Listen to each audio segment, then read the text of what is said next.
మహాకుంభమేళాతో ముడిపడిన మరో దుర్ఘటన ఇది.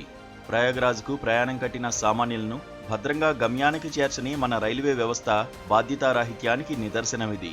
తొక్కిసలాటలను ఊహిస్తామా, కలగంటామా అన్న అడ్డగోలు వాదనలకు ఇక్కడ తావులేదు.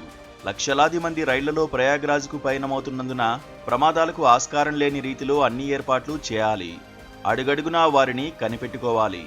న్యూఢిల్లీ రైల్వే స్టేషన్లో శనివారం రాత్రి జరిగిన తొక్కిసలాటలో 18 మంది ప్రాణాలు కోల్పోయిన ఘటన అత్యంత విషాదకరమైంది. ఆప్తులను కోల్పోయిన లోటు ఎన్నటికీ తీర్చలేనిది.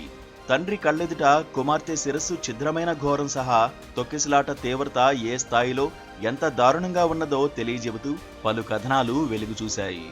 ఎముకలు విరిగి అవయవాలు దెబ్బతినిపోయిన క్షతగాత్రుల వేదన మరో రకమైంది. న్యూఢిల్లీ రైల్వే స్టేషన్ సమీప భవిష్యత్తులో ఎంత అద్భుతంగా ఉండబోతున్నదో చూడండి అంటూ 5 ఏళ్ల క్రితం అప్పటి రైల్వే మంత్రి పీయూష్ గోయల్ విడుదల చేసిన కొన్ని చిత్రాలు ఇప్పుడు తిరిగి సామాజిక మాధ్యమాల్లో కనిపిస్తున్నాయి. వేలాది కోట్లు ఖర్చు చేసి రైల్వే స్టేషన్లకు మెరుగులు దిద్దుతున్న మాటలు ఒక పక్క వినబడుతుండగానే మరోపక్క ఇటువంటి దారుణాలు సంభవించడం ఆశ్చర్యం.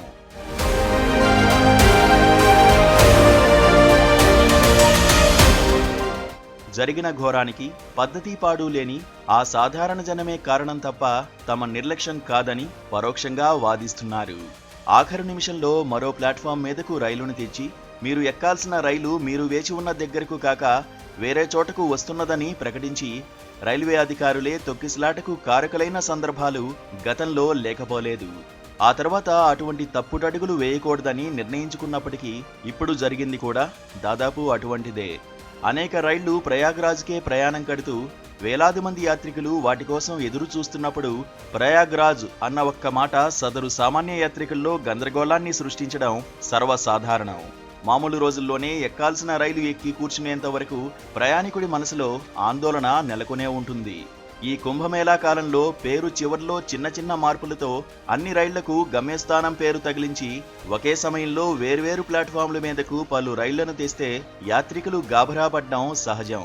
పైగా చాలా రైళ్లు ఆలస్యంగా నడుస్తున్న స్థితిలో ఎదురుచూపుల్లోనే వారి వివేకం, సహనం చచ్చిపోతాయి. స్టేషన్లో ఎస్కలేటర్లు పనిచేయడం లేదని యాత్రికులు దగ్గర తోవలో పోయేందుకు ప్రయత్నించి ప్రాణాల మీదకు తెచ్చుకున్నారని పలు విశ్లేషణలు వింటున్నాం. వాటిని అటుంచితే చివరి 2 గంటల్లో యాత్రికుల సంఖ్య విపరీతంగా పెరిగిన స్థితిలో వారిని నియంత్రించడానికి నిర్దిష్టమైన ప్రయత్నాలు జరిగిన దాఖలాలు కూడా లేవు.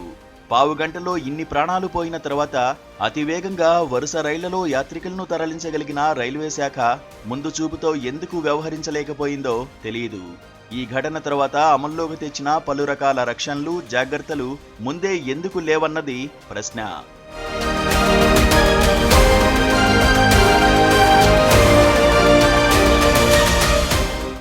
ఈ ఘటనకు 3 రోజుల ముందు రైల్వే భవన్లో మంత్రి అశ్విన్ వైష్ణవ్ కూర్చొని అన్ని ప్రధాన స్టేషన్లలో రద్దీని సమీక్షిస్తున్న చిత్రాలను మీడియా ప్రసారం చేసింది. పడుతున్న కష్టాన్ని ప్రజలకు చెప్పుకోవడంలో తప్పులేదు, కానీ మీడియా నిర్వహణ కంటే జన సమ్మర్దాన్ని నిర్వహించడం మరీ ముఖ్యం, ఎంతో కష్టమని ఈ ఘటన గుర్తు చేస్తోంది. రైల్వే మంత్రి రాజీనామాకు విపక్షాలు డిమాండ్ చేయడం సహజం. 300 మంది ప్రాణాలు తీసిన బాలాసోర్ రైలు ప్రమాదం తర్వాత కూడా రైల్వే మంత్రి రాజీనామా చేయలేదు. ఆయనకు అటువంటి ఇబ్బంది రాకుండా ఉండేందుకే కాబోలు ఆ ఘోరం జరగగానే చాలా కుట్ర సిద్ధాంతాలు తెరమీదకు వచ్చాయి.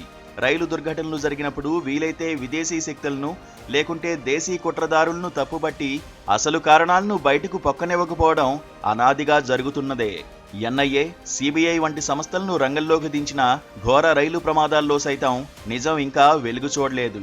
ఢిల్లీ తొక్కిసలాట ఘటనను మొదట్లోనే కప్పిపుచ్చడానికి ప్రయత్నించిన వారు ఆ నామమాత్రపు దర్యాప్తును సరైన దిశగా సాగనిస్తారా?